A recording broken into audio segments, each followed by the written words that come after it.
Tokarev Shooters channel coming to you here with my $300 FN5.7 pistol. Actually, this is my Norinco Type 54-1 Tokarev clone, chambered in 7.62 by 2.5 millimeter. Now, there is some stipulations and misinformation surrounding this gun that I want to clear up today. Okay, there is a huge cult following on the Fabergé National, or however you say it, FN5.7 millimeter pistol, which is 5.7 by 28 millimeter, and it is famed for its armor-piercing capability in a modern pistol. Whereas the Tokarev has been defeating body armor since 1930 in the TT-30, I believe. I'm not positive on that. I know for a fact in 1933 when the TT-33 came out, it definitely could. This gun, on average, fires a 85 grain full metal jacket bullet at between 1,500 and 1,650 feet per second, which equates to about 440 to 470 foot-pounds of muzzle energy. Now, in the 5.7 pistol, you have the SS90 armor-piercing full metal jacket bullet, which out of a 16-inch PS90 is doing 2,800 feet per second and generates a measly 400 foot-pounds of energy. In comparison, it's still plenty enough to kill you, obviously, but that is a 23 grain bullet.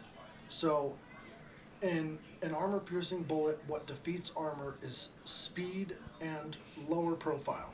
That is what you need. You need a lower profile to concentrate that energy into a smaller space and the velocity to push it through. The only problem being is that a 23 grain bullet is probably not going to do a ton of damage after it passes through armor. It's a very small bullet, smaller than .22 caliber, and about half the weight. It's comparable to probably a 17 HMR for bullet size. Then in the SS190 armor-piercing full metal jacket round, it's rated at 31 grains and 2,350 feet per second out of a PS90 16-inch barrel, generates 394 foot-pounds. Now, subtract about 200 feet per second from each of these or more for the FN 5.7 pistol, and you have a muzzle energy of under 350 foot-pounds.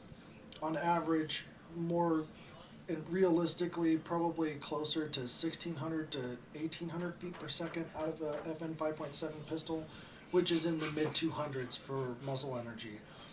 Whereas you have many loads available for the Tokarev. That's a common misconception, is that you only have surplus or very small amount of factory ammo. I have some factory ammos here that are available. The Winchester white box, the Cellier and Berlot black box, as well as green boxes available. Then you have PPU ammo, and then you have the Wolf Gold series. You have Fiocchi, I'm pretty sure made some at some point, and you have what else? Probably a few other manufacturers I'm not thinking of, but those are just factory loads. And then you have Reed's Gun Shop, which has several loads available. One of them being the 100 grain semi-jacketed soft point at 1,500 feet per second, which is equal to 524 foot-pounds of muzzle energy, which puts it right in 357 SIG territory, which is also another modern famous penetrator that has a cult following. Then you have the Reed's 110 grain full metal jacket at 1,500 feet per second, which is an incredible 574 foot-pounds of muzzle energy. And this is out of a pistol. These are not out of long-barreled rifles. You have the Reed's 85 grain Hornady XTP at 1,700 feet per second, which is about 520 foot-pounds of muzzle energy.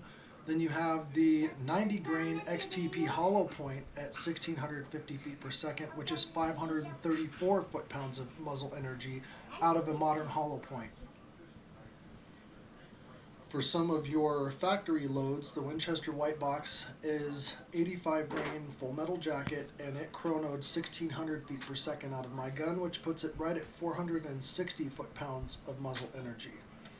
The Cellier and Berlot Green Box chronoed 1730 feet per second out of my Tokarev, which puts it at an incredible 516 foot-pounds of energy, which is definitely not bad for a factory load. Now, the biggest problem with the Tokarev at this current point in time is that all factory ammo is full metal jacket except for the Wolf Gold hollow points, which are pretty hard to find. Obviously, a bullet that hot is going to have over-penetration issues, which is why people don't consider the Tokarev, amongst the fact that it's single stack 7 or 8+1. I carry mine with 8+1 magazine, but you can get the Zastava magazines, which are 9+1, which gives you 10 rounds. And if you carry modern Reed's hollow points or the semi-jacketed soft points, then that's a whole lot of knockdown power in a small package with light recoil. Then your average 357 SIG is going to be 124 grain hollow point at about 1350 feet per second, which is about 500 foot-pounds of recoil, or 500 foot-pounds of muzzle energy. So, in all reality, for the last 80, almost 90 years, no, over 90 years, 93 years, no, wait, 83 years, you have the Tokarev, which has been an incredible weapon. I mean, it's the original penetrator in the pistols. You know, more than the 357 Magnum, more than the 44 Magnum. Not the energy or knockdown power, but the penetration. And it's a robust, full steel frame gun. You can find parts from all over the place. There's tons of clones out there that can use interchangeable parts. And obviously, there's an aftermarket for them. Mine has the magazine extension. Mine has aftermarket grips. It has the Wolf spring kit. It has a ported trigger. It has full polishing and filing done on all of the surfaces to make it easy to, it's got a very smooth action. I've got a compensator on the end of it. I mean, just an all-around incredible gun. And it costs right about $350 to do everything that I've done here, including the cost of the gun, which was about $275. So, I mean, to anybody that's out there wanting to have a gun that will penetrate, I mean, obviously if you're buying a gun to penetrate body armor, you have some nefarious intentions. So if you're going to buy for that specific purpose, you're probably going to be disappointed anyway, because even most civilian available loads for the 5.7 are the Hornady VMAX ballistic tip. They're not going to penetrate armor. You have to get the specialized law enforcement or military loads, which are very hard to do without a background or a friend in the right places. So in all honesty, if you want the energy of a 357 SIG with the penetration of an FN5.7, you want to meet right in the middle at the 7.62x25 cartridge. I would recommend in the Tokarev, as it is a little bit more robust than the roller lock design of the CZ52 or VZ52. So, thank you for watching this video. I hope you like it. Like, comment, and subscribe. And here is some ballistic information on all of the different rounds so that you can get some ideas of energy. With modern bullet loadings, the Tokarev pretty much comes out on top except for capacity and accessory availability.